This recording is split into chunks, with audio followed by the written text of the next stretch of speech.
Good afternoon. We're today with Terry Hickey for our Day 4 Lightning interviews. Thanks for seeing us. You're welcome. So, for our Lightning interviews, Terry Hickey, by the way, is our previous counselor here at Port Hope at the Ward 1. And this year he's running again for council for Ward 1. That's true. Thanks for seeing us. Yeah, you're welcome. So, for our first question, it pertains to you. Okay. If you were given a magic wand to change anything in this town, what it would be and why? Or should I say, if you had a magic wand and could change anything in this town, what would you change and why? I think what I would do is try and mete out a better level of communication amongst people. You know, for all the social media and all the things that we've got going for us, I find it's almost we're less communicative or efficiently communicative than we've been in many, many years.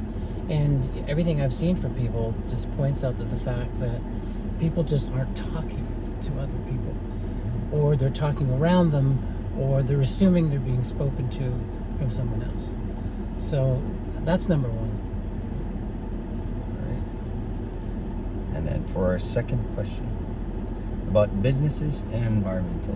Right. What should you think is more important, the business development of this township or the environmental aspect of it? And if your answer is a balance of both, how do you think you'll be doing this as part of your agenda? So let me rephrase this one more time, sorry.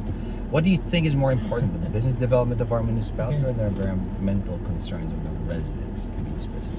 You know, you were talking about taking them together, and the whole thing is that if you are proper environmental stewards, you're actually creating more economic situations. So one leads to the other, and then they feed off one another, and they grow and they mature from there. So I wouldn't separate them at all. Yeah. So, simple answer. Great. Now the next topic would be old and new. Okay. Knowing that a big demographic of our town are older and retirees, how do you think we should balance the plans with our youth? We have a large population of retired seniors in our community. How will you balance their needs while increasing the opportunities for our youth?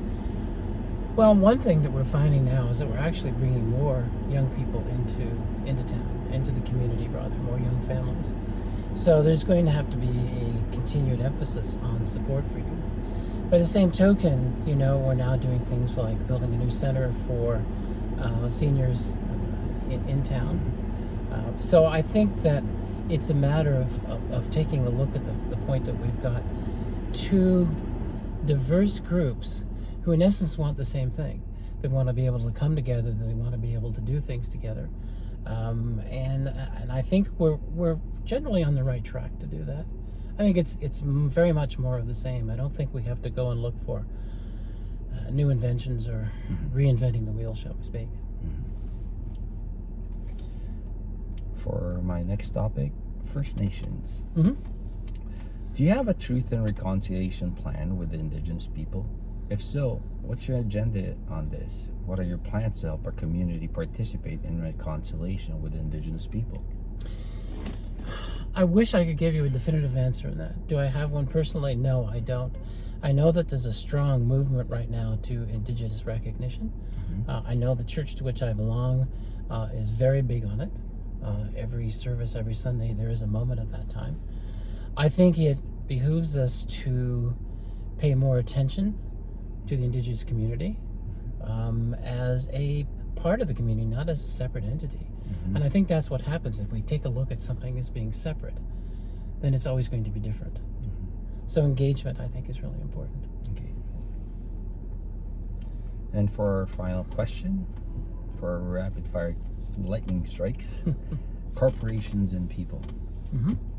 The current large corporations and developers that are stakeholders in our township have a lot to say in most projects here.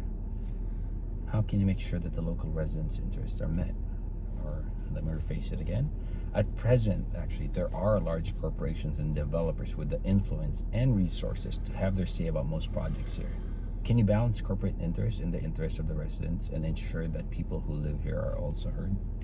I don't think it's a matter of can you balance, you have to balance them. I mean, everything that happens in this community, whether it's large building development sites or our large companies that are in town, I think it goes back to my first question, and that's one of communication. Yeah, Magic I mean, wand. well, yeah. I mean, the thing is, if you're not talking amongst one another, then you're not communicating. You're not getting anywhere. And I mean, really is. I think we tend to look for hard answers, and the answers aren't that hard. They're easy. It's just you have to be ready to look at them as they are.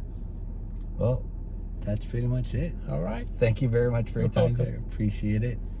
Good luck. All right. Thank you. Appreciate it. Yeah.